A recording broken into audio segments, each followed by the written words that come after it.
We have to keep this sense of urgency because we know that Putin has not changed and will not change.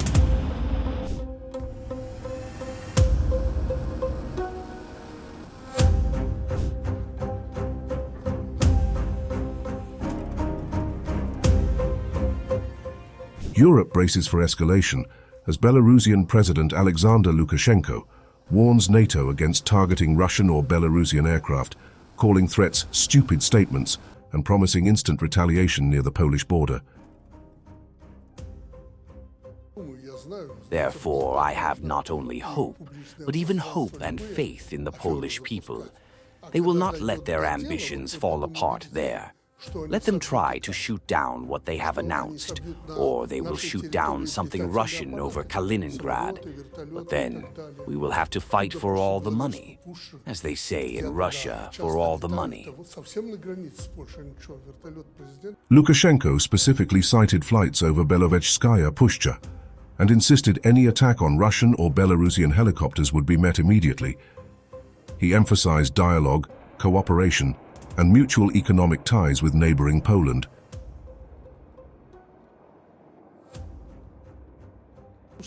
When you hear that NATO is already discussing the possibility of shooting down Russian planes, what do you think? I don't think I know. You know, you can talk and launch any scams in the public space. And when it comes to business, then you will see what they will shoot down and how they will shoot down aircraft, helicopters, and so on our territory. For example, the Belovetskaya Pushcha. I often fly there. It's right on the border with Poland. They will shoot down the president's helicopter or some kind of military escort helicopter. The answer will come instantly. Poland is fast-tracking legislation to allow its military to shoot down Russian drones over Ukraine without waiting for NATO or EU approval. Officials describe the move as a shoot first, ask later strategy to regain rapid response powers stripped in 2022.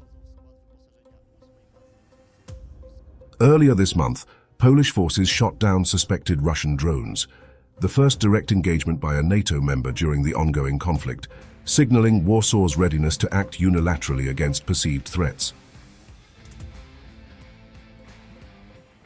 Russian airspace incursions have surged, including MiG-31 jets violating Estonian airspace for 12 minutes last week, and drones crossing into Poland, Romania, and possibly Denmark, triggering NATO Article 4 consultations.